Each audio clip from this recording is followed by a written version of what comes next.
అత్యాచారం మరియు లైంగిక వేధింపులు, ఆమెని నిర్బంధంగా ఒక ఇంట్లో బంధించి ఆమె మీద అత్యంత క్రూరంగా ఆమెను కొట్టి హింసించడం అనేది చాలా అమానవీయమైనటువంటి సంఘటన.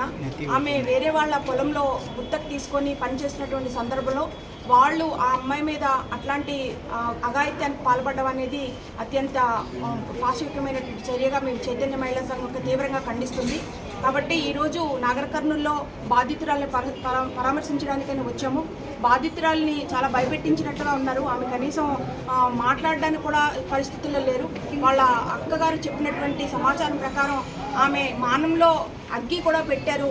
ఆమె తొడల నిండా కూడా బొబ్బర్లు రావడము, అత్యంత క్రూరంగా ఆమెను కొట్టడము, హింసించడం అనేది జరిగిందని ఆమె చెప్పడం జరిగింది. ఇది వాళ్ళు చెప్తున్నటువంటి వెర్షన్ ఏంటంటే ఆమె వేరే వెళ్ళడం వల్ల కొట్టారు అనేది చెప్తున్నారు. అంటే వాళ్ళు గిరిజనులు, అమాయకులు, వాళ్ళకి ఏం చెప్తే వాళ్ళు బయట వాళ్ళే కాదు భర్త కొట్టే అధికారం కూడా లేదు. కాబట్టి ఖచ్చితంగా దీన్ని చైతన్య మహిళా సంఘం మేము తీవ్రంగా ఖండిస్తున్నాము.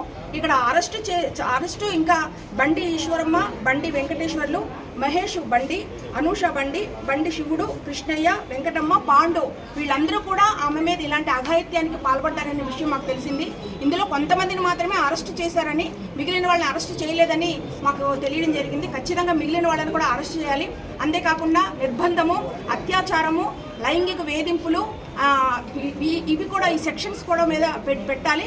పెట్టడమే కాకుండా సత్వరంగా సమస్యను పరిష్కరించేసి వాళ్ళకి శిక్ష పడే విధంగా చేయాలని చెప్పి చైతన్య మహిళా సంఘం డిమాండ్ చేస్తుంది.